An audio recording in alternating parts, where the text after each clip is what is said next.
Di sebuah desa tenang di kaki gunung, hiduplah seorang kakek bernama Pak Wiryo. Pria tua bijak yang dikenal karena ketekunan dan ketulusannya. Setiap pagi, ia menyapu halaman rumah kayu peninggalan leluhurnya, menyiram tanaman, dan menghabiskan sore dengan membaca buku-buku lama. Kehidupan berjalan damai, namun sepi. Hingga pada suatu musim hujan, datanglah seorang wanita muda bernama Sekar ke desa itu. Ia adalah seorang perantau yang kembali ke akar leluhurnya untuk menenangkan hati dari hiruk-pikuk kota. Ia menyewa rumah di sebelah kediaman Pak Wiryo dan dengan cepat tertarik pada cara hidup sang kakek yang penuh ketenangan dan makna. Hari demi hari, Sekar sering datang untuk membantu kakek di kebun atau sekadar berbincang di beranda. Di balik perbedaan usia yang mencolok, keduanya menemukan kedamaian dalam percakapan sederhana tentang masa lalu, filosofi hidup, dan makna cinta. Sekar, yang dulunya takut akan komitmen dan kerumitan cinta modern, mulai melihat cinta dari sudut yang baru tulus, sederhana, dan mendalam. Ia merasakan ketulusan cinta Pak Wiryo, yang tidak dibungkus janji manis atau harta benda, tapi lewat perhatian kecil dan kebijaksanaan hidup. Desa pun mulai berbisik tentang kedekatan mereka.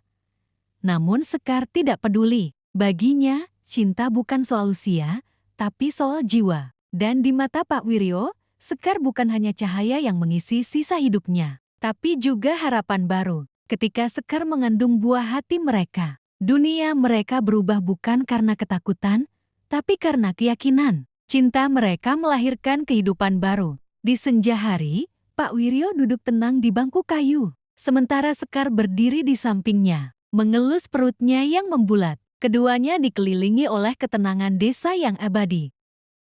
Hari-hari berlalu, dan perut Sekar semakin membesar. Warga desa yang awalnya hanya berbisik-bisik, kini mulai menerima mereka. Bukan karena paksaan, tetapi karena mereka melihat sesuatu yang tak terbantahkan. Ketulusan cinta yang tidak dibuat-buat. Pak Wiryo pun mulai menyiapkan segala sesuatu untuk kelahiran anak mereka. Ia menenun sendiri selendang gandongan dari kain batik milik almarhumah istrinya, dulu sebuah simbol bahwa masa lalu yang pernah ia cintai kini menyatu dengan masa depan yang ia jalani. Suatu sore yang tenang, di bawah langit senja yang keemasan, Pak Wiryo dan Sekar duduk di tepi sawah. Angin semilir membawa harum tanah basah dan wangi bunga kenanga. Jika aku tak ada nanti, kata Pak Wiryo perlahan, jagalah anak ini dengan cinta yang kita punya. Jangan biarkan dunia menanamkan ketakutan ke dalam hatinya. Ajarkan ia bahwa cinta tidak punya batas. Sekar menatap mata Pak Wiryo,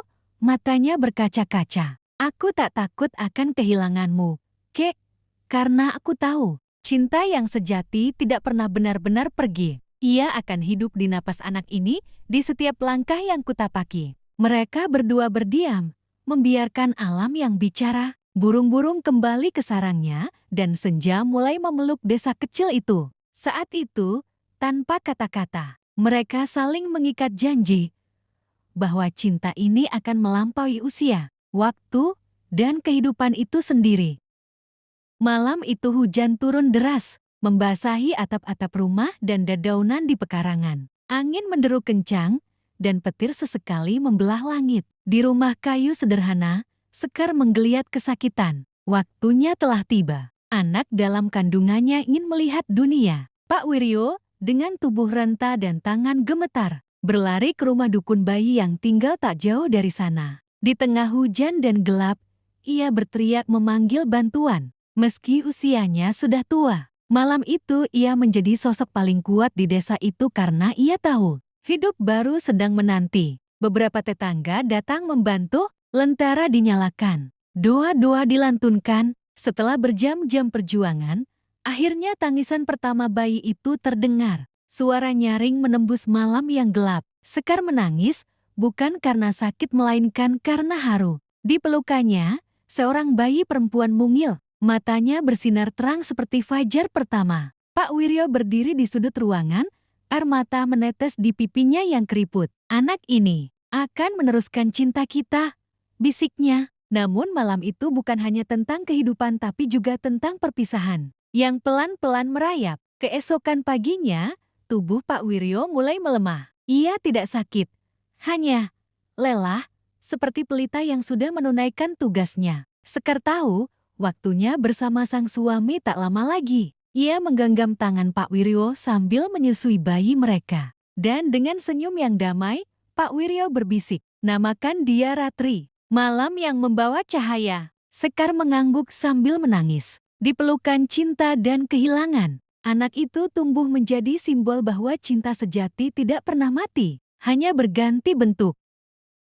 Tahun demi tahun berlalu, Sekar membesarkan Ratri seorang diri dengan kekuatan yang diwarisi dari cinta yang pernah begitu dalam. Walau rumah kayu itu kini sunyi tanpa tawa Pak Wiryo, setiap sudutnya menyimpan kenangan dari bangku tempat mereka duduk bersama, hingga kebun kecil tempat Pak Wiryo biasa menanam bunga kenanga. Ratri tumbuh menjadi gadis yang cerdas dan penuh rasa ingin tahu. Matanya menyimpan ketenangan seperti kakeknya, dan hatinya selembut ibunya. Tapi sejak kecil, ia sering bertanya, "Bu, siapa ayahku? Kenapa aku tidak pernah melihatnya?" Sekar selalu menjawab dengan senyum, lalu mengambil sebuah kotak kayu kecil. Di dalamnya ada foto-foto tua, batik milik Pak Wiryo, dan selendang bayi yang pernah digunakan. Ratri, ia menceritakan kisah itu tentang cinta yang menyeberangi usia, tentang seorang pria yang mencintai dengan segenap jiwa. Ratri selalu mendengarkan dengan mata berkaca.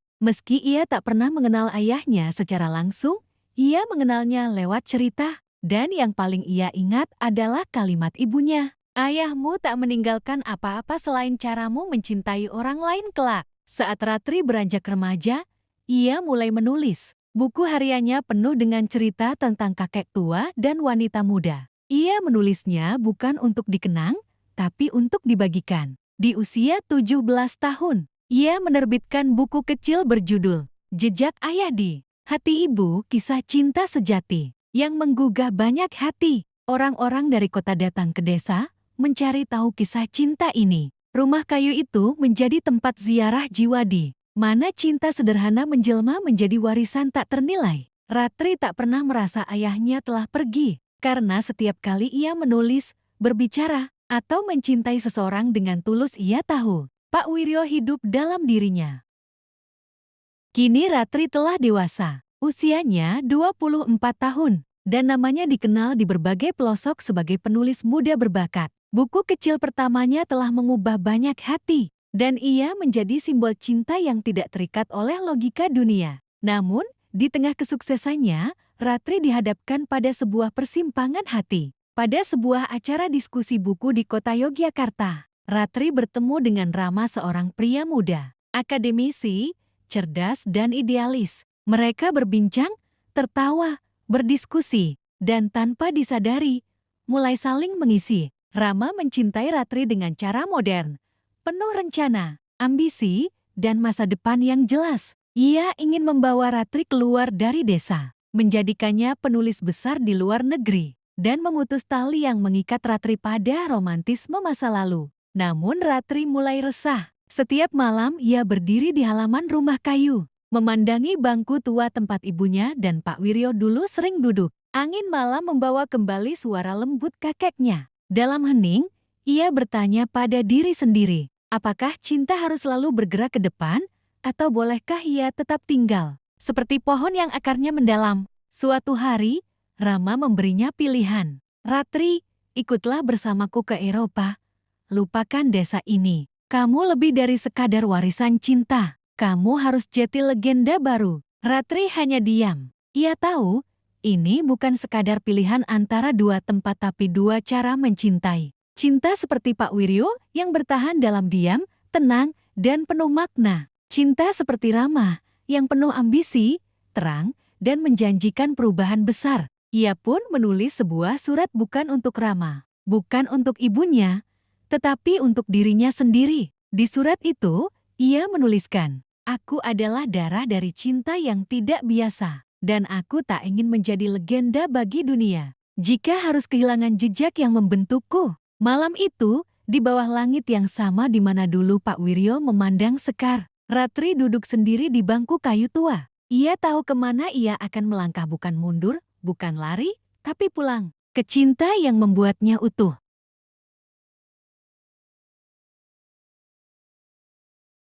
Setelah menolak ajakan Rama, Ratri memilih jalan yang tak biasa. Ia tetap tinggal di desa kecil peninggalan keluarganya. Tapi bukan untuk bersembunyi melainkan untuk membangun. Dengan sisa tabungan hasil penjualan bukunya, ia merenovasi rumah kayu warisan Pak Wiryo menjadi tempat belajar. Bukan sekadar sekolah biasa, tapi sebuah sekolah cinta dan cerita tempat anak-anak desa, remaja, bahkan orang dewasa bisa belajar menulis, membaca, dan menemukan makna hidup lewat kisah. Di dinding utama sekolah, tergantung bingkai tua dengan kutipan dari Pak Wiryo. Cinta bukan untuk disimpan, tapi untuk dibagikan, ditulis, dan diwariskan. Sekar, ibunya, kini lebih sering tersenyum. Rambutnya mulai memutih, tapi wajahnya selalu bersinar saat melihat anak-anak kecil belajar mengeja nama mereka. Ia tahu bahwa cinta yang dulu ditanam bersama Pak Wiryo kini tumbuh dan mekar menjadi taman penuh harapan. Suatu hari, seorang pria berdiri di gerbang sekolah. Rambutnya berantakan, wajahnya lelah, tapi matanya masih sama. Penuh keyakinan. Itu Rama. Aku salah.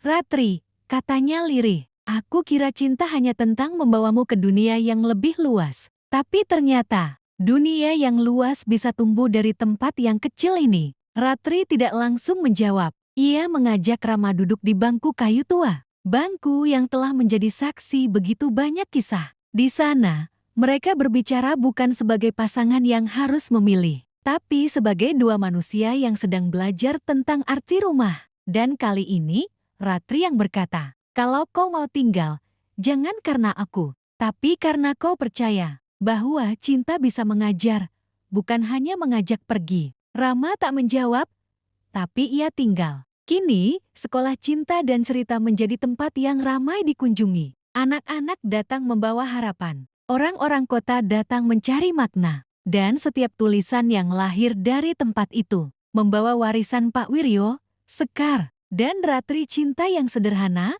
kuat, dan abadi.